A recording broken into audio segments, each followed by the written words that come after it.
ang Ginoo ug bag-ong awit, kay naghimo siya og katingalahan mga buhat.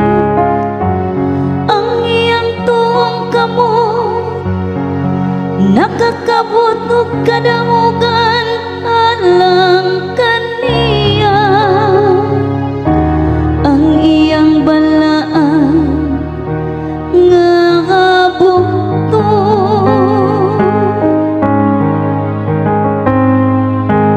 ang tanang kautlahanan sa yuta, nakakita sa makaluwas nga gahong sa Dios. Ang Ginoo nagpahibalo sa iyang kaluwasan, sa tubangan sa kanasuran iyang gipakayag ang iyang katarong. Nahinumdum siya sa iyang kaluoy ug sa iyang kamatinod alang sa balay sa Israel.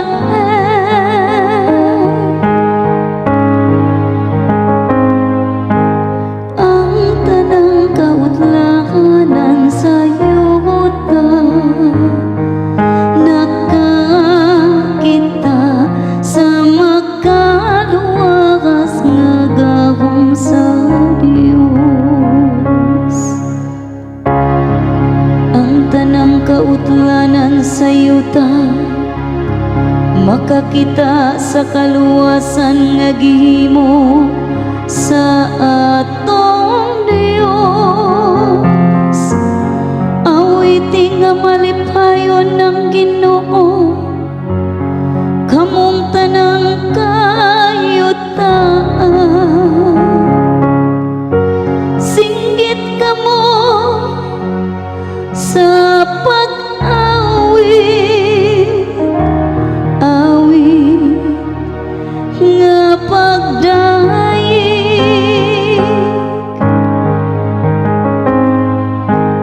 Ang tanang kautlahanan sa yuta nakakita sa makaluwas nga gahom sa Dios. Awitig pagdaig ang Ginoo diha sa alpa, diha sa alpa ug sa mananoy nga awit, diha sa trumpeta ug sa tingog sa podiyo. Pag-awit kamo nga malipayon at tubangan sa hari ang Ginoo.